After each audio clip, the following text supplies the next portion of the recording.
Hey everyone, this is Lisa with LisaListen.com and the blog Are You My Cousin? If this is your first time joining me for a video, I want to welcome you. I love being able to share with you some tips and strategies that I have for making genealogy a little bit easier and hopefully taking some of the overwhelm out of your research. So today we're going to be talking about how to analyze the family Bible. I hope you're fortunate to have access to the family Bible. This can, as we know, these can provide so much wonderful documentation for our ancestors that just might not be found other places. So they are incredibly important to our genealogy research. And so, as I said, I hope you're fortunate enough to have one. So let's take a close look at a family Bible. Now, the way I want to do this, actually, I just want to show you, take you through one that you can see that I'm going to share my screen with you. Let me hop over there real quick.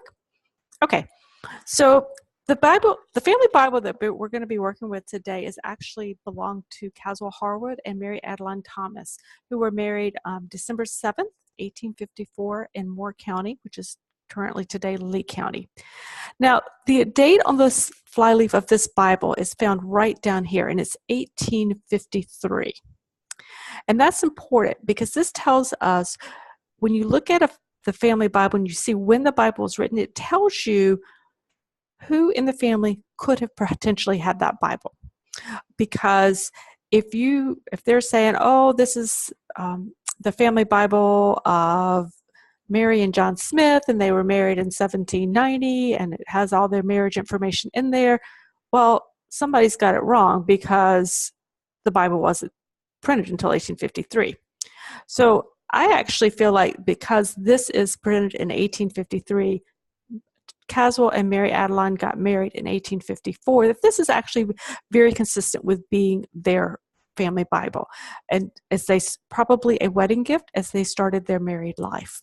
So that's an important piece. I always want to look at when that Bible was started because it tells me who could have potentially owned this Bible if I'm not 100% sure in my research. We'll see a little bit more about that a little bit more. So another thing, the next thing we're going to look at is this birth page. Now, before I enlarge it, I just want you to kind of get an overall sense of when you're looking at it. You're looking at two columns of birth dates. You're looking at names. You've got when they were born. You actually have, you even have some death. It looks like there's one in here about a deceased date here. So you're actually seeing a lot of different information, but primarily you are seeing just the birth date. Now, one of the first things that I want to notice is, are all of these written in the same handwriting? And well, yeah, pretty much they are on this particular page. They are pretty much, for this particular one, they are all kind of the same handwriting, which indicates to me that the same person made these entries. Now, do you remember that 1853 date that we were talking about? Okay. Notice that these dates are prior to 1853. 1760, 1840, 1756, 1782. So this tells me she's probably, when Mary Adeline started this Bible, or perhaps Caswell did the writing, they were copying some information down that was already known to the family. So I know that this couldn't be the Bible of James Harwood, as we said earlier, because look at his dates. He predated the Bible. So this tells me this information was carried over, and it may have come through personal family knowledge, or it may have come through another family Bible that was in evidence, or within the family, she may have just copied it down. But back to the handwriting for just a second. We're going to take another look. This is the page 2 in this family Bible, same Bible with the births. But look at this.